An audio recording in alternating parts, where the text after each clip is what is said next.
آج میں دوسرا بیٹا جنم دے رہی تھی، پر میں نے ابھی تک اپنا شوہر کو نہیں دیکھا تھا۔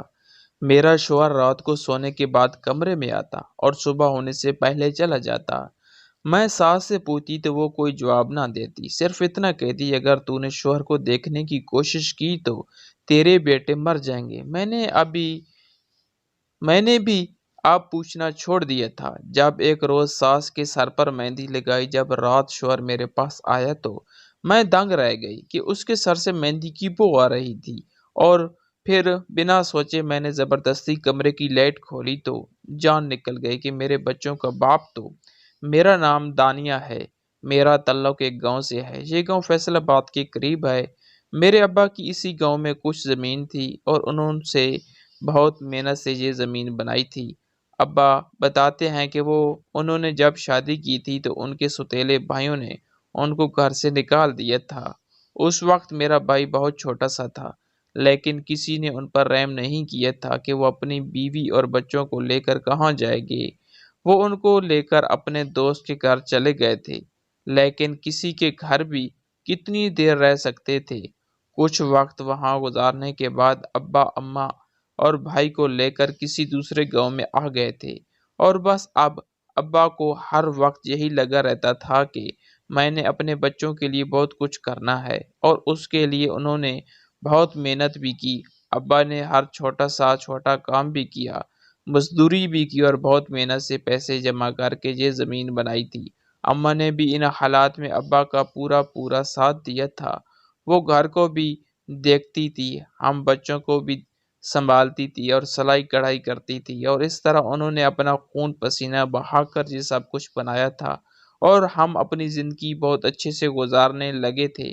میں اسکول میں پڑھاتی تھی، میری کافی سہیلیاں بھی تھی، لیکن ابا کو میری ان سہیلیوں کے گھر آنا جانا بالکل بھی پسند نہ تھا، لیکن میں ان سے چھپ کر جایا کرتی تھی۔ میں بہت شرارتی تھی اور لاڈلی بھی تھی، گھر میں میری ہر بات مانی جاتی تھی اور کسی بھی چیز کی کوئی کمی نہ تھی۔ زندگی بہت بہترین طریقے سے گزر رہی تھی، ہم سب بہت خوش تھے۔ اسی طرح وقت گزرتا گیا، میں میٹرک میں ہو گئی اور میں نے خوب دل لگا کر اپنے امتحانوں کے لیے محنت کی، کیونکہ اماں ابا چاہتے تھے کہ ہم بہن بھائی پڑھ لکھ جائیں اور اس جہل ماحول سے نکل اچھی اور بہترین زندگی گزارے۔ میں نے دل لگا کر اپنے امتحانوں کی تیاری کی اور پھر میرے امتحان ہو گئے تھے۔ جیسے ہی میں امتحانوں سے فارغ ہوئی تو ایک رات ہم سب ابا اماں کے پاس بیٹھے ہوئے تھے کہ اچانک ابا کو دل کی طرف درد ہونے لگی۔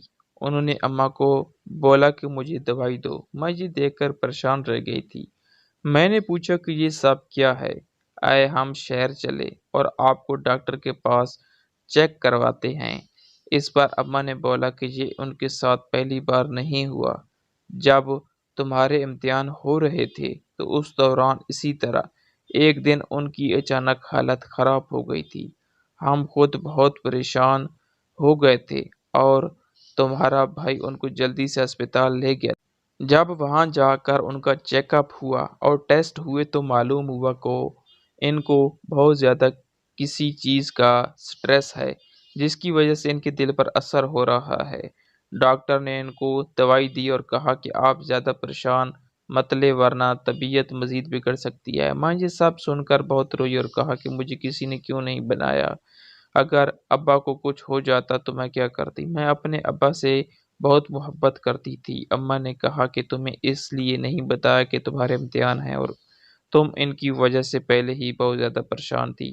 ہم تمہیں مزید کوئی پریشانی نہیں دینا چاہتے تھے۔ خیر، میں ابا کے پاس بیٹھی رہی اور ان کے پاؤں دباتی رہی اور کہا کہ آپ کو جس بات کی بھی پریشانی ہے آپ ہم سے شیئر کریں، لیکن خود کو اتنی تکلیف میں مت رکھیں۔ اگر آپ کو کچھ ہو گیا تو ہمارا کیا ہوگا؟ ہمارا آپ کے سوا کوئی بھی نہیں ہے۔ ابا نے مجھے گلے سے لگا کر تسلی دی کہ ایسی کوئی بات نہیں ہے، بس مجھے کام کی تھوڑی پریشانی ہے، تم لوگ اتنی فکر نہ کرو، سب کچھ ٹھیک ہے، مجھے کچھ نہیں ہونے والا۔ اس بات کو کافی دن ہو گئے تھے، ہم سب ابا کا کافی خیال رکھتے تھے، لیکن ایک دن پھر ان کی حالت کافی خراب ہو گئی اور ہم ان کو ہسپتال لے کر گئے تو ڈاکٹر نے بتایا کہ ان کو ہارٹ اٹیک ہوا ہے۔ یہ سن کر میرے اور اماں لیے تو بے ہوش آ گئی تھی۔ ابا کا علاج ہوا۔ ہم دعائیں کر رہے تھے کہ کسی طرح ابا ٹھیک ہو جائے۔ ہمارے لیے یہ وقت بہت ہی مشکل تھا۔ 1-2 دن ابا ہسپتال میں رہے اور پھر ہم ان کو گھر لے آئے تھے۔ جب ہم ان کو گھر لائے تو میرے ابا کے سوتیلے بھائی بھی ان کی خبر لینے آئے تھے، جن کو دیکھ کر مجھے بالکل بھی اچھا نہ لگا اور مجھے سب یاد آنے لگا تھا کہ انہوں نے میرے ابا اور ہمارے ساتھ کیا سلوک کیا تھا۔ خیر، میں نے کچھ بھی نہ کہا۔ ان کے جانے کے بعد ہم ابا کے پاس بیٹھے ہوئے تھے تو ہم نے پوچھا کہ آج آپ سچ سچ بتا دیں کہ آخر کیا وجہ ہے، آپ کو کون سی بات تنگ کر رہی ہے۔ تو انہوں نے بتایا کہ جب سے میرے سوتیلے بھائیوں کو معلوم ہوا کہ میں نے محنت کر کے یہ سب دولت بنائی ہے، وہ لوگ تب سے میری اس تمام دولت اور زمینوں پر قبضہ کرنا چاہتے ہیں، اور انہوں نے مجھے بہت بار دھمکی بھی دی ہے اور کہا ہے کہ اگر میں نے ان کی بات نہ مانی تو وہ مجھے اور میرے گھر والوں کو مار ڈالیں گے۔ بس مجھے اپنی جان کی نہیں بلکہ تم لوگوں کی پرواہ ہے کہ تم لوگوں کو کوئی نقصان نہ پہنچا دے۔ یہ بات کرتے کرتے ابا کے دل میں درد اٹھا اور ان کی سانسیں خراب ہونے لگی تھی۔ ہم ان کو جلدی سے اسپتال لے کر جا رہے تھے لیکن انہوں نے راستے میں ہی دم توڑ دیا تھا۔ میں بہت پریشان ہوئی، ایسا لگا جیسے کسی نے سر سے چھت کھینچ لی ہو۔ ہم پر پریشانیوں کا طوفان ٹوٹ پڑا تھا۔ خیر، ہم گھر واپس اور تدفین کا انتظام کیا۔ ہم لوگ غم سے بے حد نڈھال تھے۔ میرے ابا کے سوتیلے بھائی بھی آئے تھے۔ میں نے کبھی نہیں دیکھا تھا کہ کوئی اتنا بھی بے حس ہو سکتا ہے۔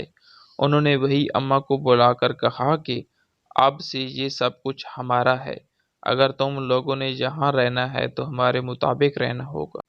ہمیں تو کوئی ہوش نہ تھی، ہم تو سوگ میں تھے۔ چند دن بعد جب ہمیں کچھ ہوش آیا اور بھائی نے ساری چیزیں دیکھنا شروع کی تو وہ یہ جان کر حیران رہ گیا تھا کہ میرے ابا کی ساری چیزیں ان کے سوتیلے بھائیوں نے اپنے نام کروا لی تھی اور ہر ایک چیز پر قبضہ کر لیا تھا۔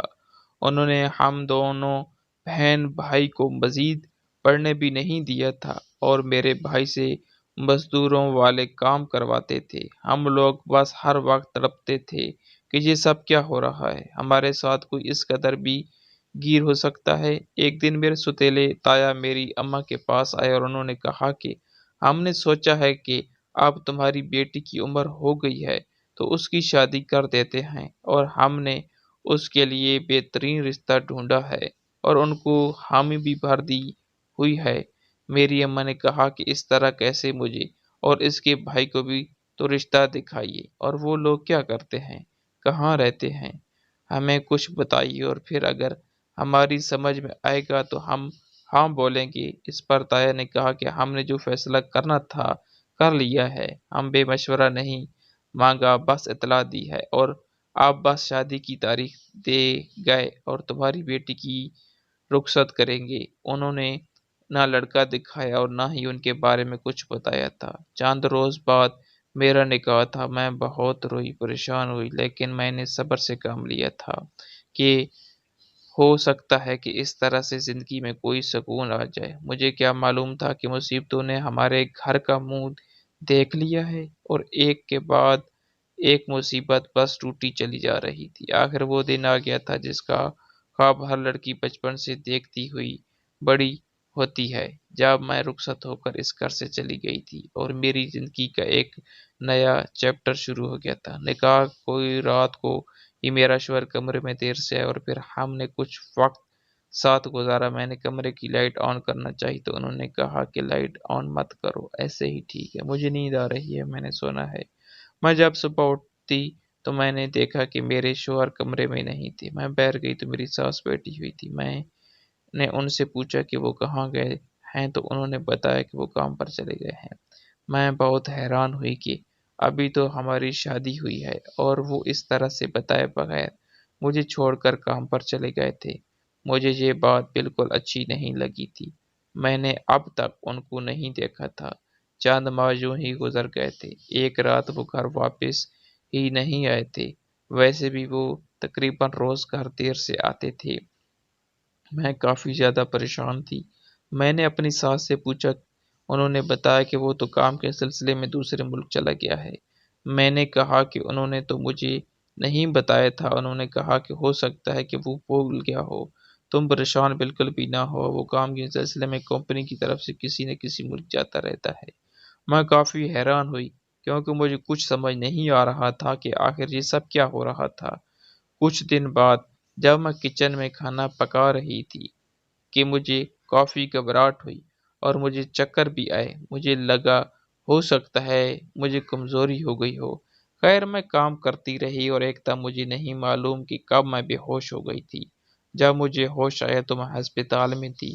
میں نے وہاں کھڑی ڈاکٹر سے پوچھا کہ مجھے کیا ہوا ہے، تو اس نے مجھے بتایا کہ گھبرانے کی بات نہیں ہے، آپ کی ہاں خوشخبری ہے، آپ امید سے ہیں۔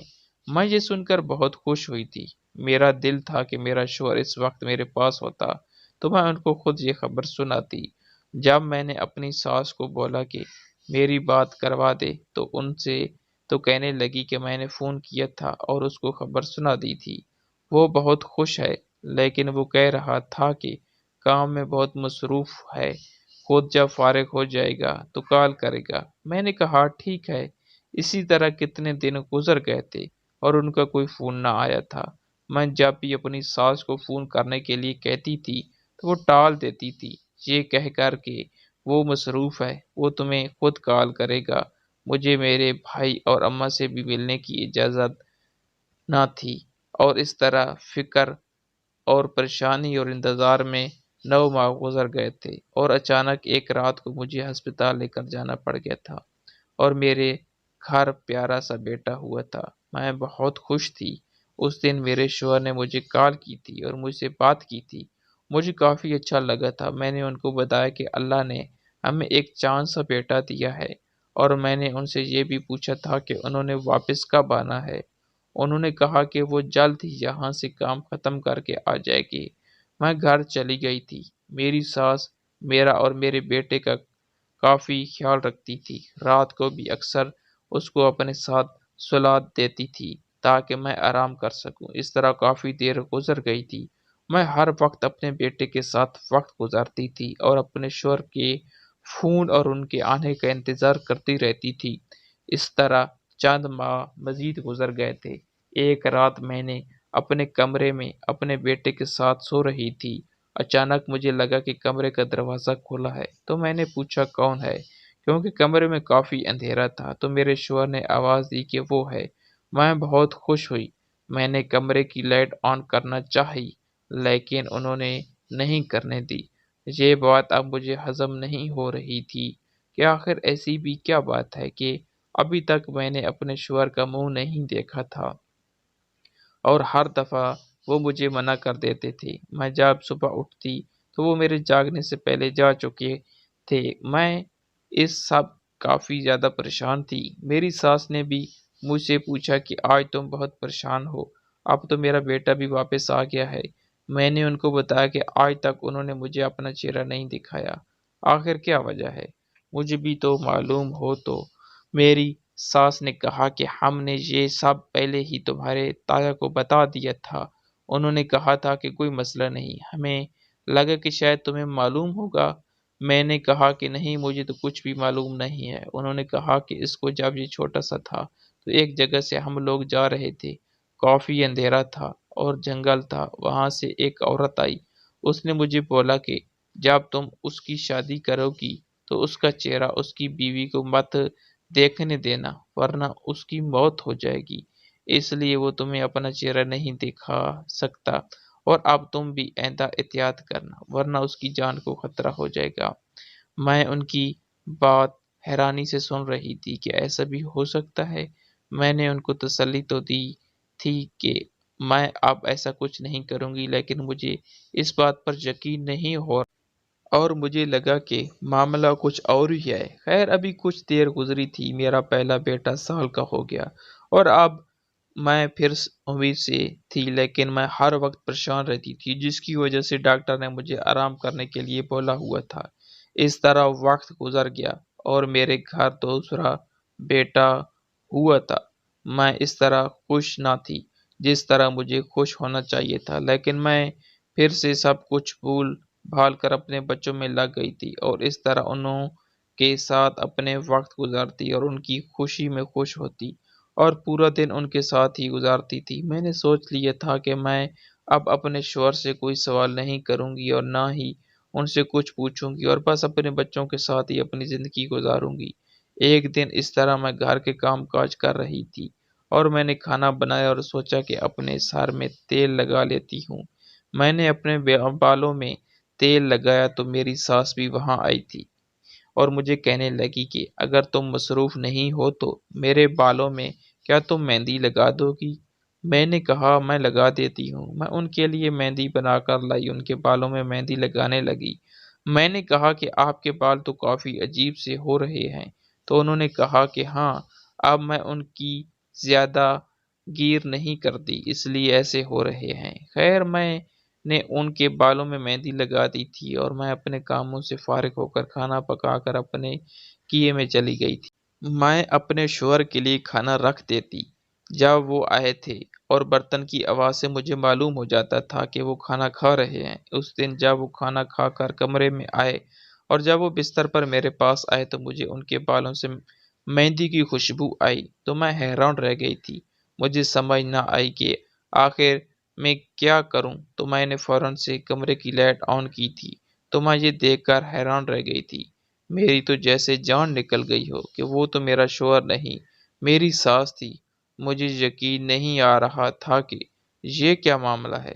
میرے شوہر نے میری پریشانی دیکھ کر کہا کہ مجھے پتا ہے کہ تم بہت زیادہ حیران ہو، میں تمہیں آج سب کچھ سچ سچ بتا دیتا ہوں۔ تو بات کچھ یوں ہے، مجھے یقین ہے کہ تم میری بات کو سمجھو گی اور میری بات غور سے سنو اور اس کو سمجھنے کی کوشش بھی کرو گی۔ انہوں نے مجھے بتانا شروع کیا کہ میں ہی دن میں تمہاری ساس بن جاتا ہوں اور میں ایک نفسانی بیماری میں مبتلا ہوں جس کا علاج میں نے کبھی نہیں کروایا کہ اگر لوگوں کو میری اس بیماری کے بارے میں کوئی خبر ہو گئی تو میں معاشرے میں کہیں منہ دکھانے کے لائق نہیں رہوں گا۔ میں بس حیرانی سے ان کی باتیں سن رہی تھی۔ انہوں نے کہا کہ اس کی وجہ میرا بچپن ہے اور میں تب سے ایسا ہو گیا اور سب سے چھپا کر رکھا ہے۔ یہ راز میں نے ہمیشہ۔ انہوں نے بتایا کہ جب میں چھوٹا تھا تو میں اپنی اماں ابا کے واحد اولاد تھا۔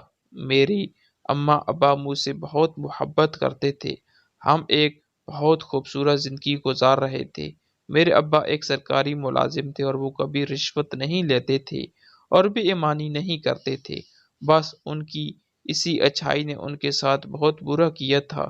چند لوگ تھے، انہوں نے میرے ابا سے کوئی غلط کام کرانے کے لیے کہا اور بولا کہ وہ ان لوگوں کا وہ کام کرا۔ وہ میرے ابا کو بہت پیسے بھی دے گئے، بس وہ ان کو اس غلط کام کی اجازت دے دیں اور سائن کر دیں، لیکن میرے ابا نے ان کو صاف انکار کر دیا تھا۔ وہ ابا کو دھمکانے تھے، ڈراتے تھے، مگر ابا نے صاف منع کر دیا تھا کہ وہ کچھ بھی نہیں کرے گے اور نہ وہ ان کی کوئی ناجائز بات مانیں گے، لیکن انہوں نے ابا پر زور ڈالنا شروع کر دیا تھا۔ ابا نے ان کے خلاف انکوائری بلائی تھی، جس کو بھی اس بات کا پتہ لگتا تو وہ ابا کو کہتے کہ آپ یہ سب نہ کریں، تو اتنی ایمانداری بھی اچھی نہیں ہوتی، آپ کو یہ لوگ نقصان پہنچائیں گے۔ لیکن ابا نے کہا کہ میں کسی سے نہیں ڈرتا، جس نے جو کرنا ہے کرے، لیکن میں کوئی غلط کام نہیں کروں گا۔ دراصل وہ لوگ بہت پہنچ والے تھے اور یہ ایک بہت بڑا مافیا تھا جو اس طرح کے دو نمبر کام کرواتے تھے۔ میرے ابا نے ان کی بات ماننے سے صاف انکار کر دیا تھا۔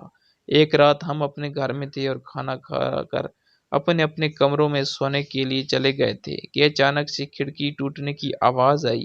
میں نے باہر نکل کر دیکھا، مجھے کوئی نظر نہ آیا۔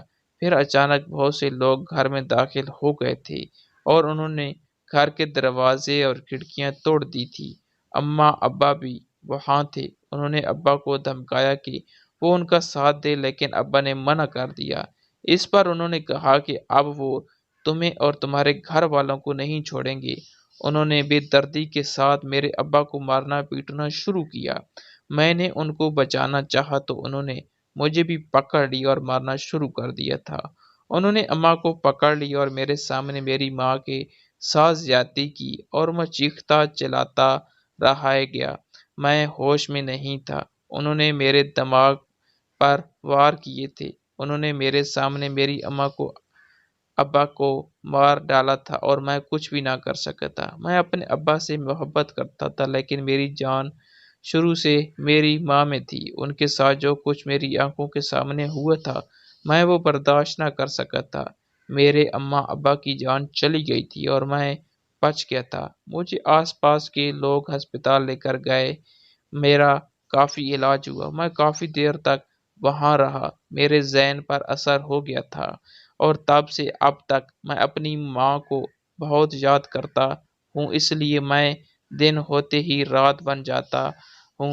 میں نے تمہیں یہ سب اس لیے نہیں بتایا تھا کہ مجھے تمہارے ساتھ اچھا لگتا ہے اور مجھے ڈر تھا کہ یہ سب جان کر کہیں تم مجھے چھوڑ کر چلی نہ جاؤ، لیکن اب میں سمجھ گیا ہوں کہ میں اپنے ساتھ تمہیں کیوں اتنی اذیت دوں۔ اگر تم نے جانا ہے تو تم مجھے چھوڑ کر جا سکتی ہو، مجھے کوئی اعتراض نہیں۔ ہر کسی کو اپنی زندگی جینے کا حق ہوتا ہے۔ میں بس خاموشی ان کی باتیں سنتی رہی۔ پھر میں نے کہا کہ میں کہیں نہیں جا رہی ہوں اور میں خوش ہوں کہ آج آپ نے مجھے سچ کچھ بتا دیا ہے۔ اگر آپ مجھے یہ سب پہلے بتا دیتے تو بہت پہلے ہی ہم دونوں اس چیز کو ہینڈل کر کے اس میں سے نکلنے کے لیے کوئی نہ کوئی راستہ نکال لیتے، لیکن کوئی بات نہیں، آپ بالکل فکر نہ کریں۔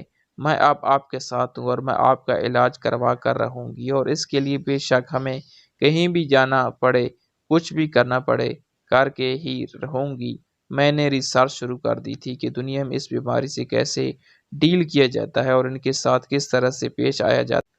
میں ان کے ساتھ ویسے ہی کرنا شروع کر دیا تھا جس طرح سے ان کو اچھا لگتا تھا اور وہ ریلیکس فیل کرتے تھے۔ ساتھ ساتھ میں نے ڈھونڈا کہ اس کا سب سے بہترین علاج کیا ہوتا ہے۔ میں وہاں اپنے شوہر کو لے کر گئی اور ان کا علاج شروع ہو گیا تھا اور اب وہ وقت کے ساتھ ساتھ کافی بہتر ہو رہے تھے۔ میں بہت خوش تھی۔ کچھ ماہ بعد ہی ان کی حالت میں کافی بہتری آئی تھی۔ وہ نارمل رہنے لگ گئے تھے اور میں نے اللہ تعالیٰ کا شکر ادا کیا کہ اس نے ان کو ٹھیک کر دیا ہے۔ اور ایک دن میرے شوہر میرے پاس آئے اور میرے ہاتھ تھام کر رونے لگے اور کہنے لگے کہ اگر تو میرا ساتھ نہ دیتی تو یہ سب ممکن نہ تھا۔ میں بہت خوش نصیب ہوں کہ مجھے تم جیسی بیوی ملی۔ صحیح کہتے ہیں کہ دنیا میں اچھی بیوی کسی جنت سے کم نہیں ہوتی۔ ہم دونوں ایک ساتھ شکرانے کے نفل ادا کرنے لگے اور ساتھ خوشی خوشی رہنے لگے، اور پھر میری زندگی میں بھی غم دکھ کی رات ختم ہونے کے بعد ایک خوشی کی زندگی آ ہی گئی تھی۔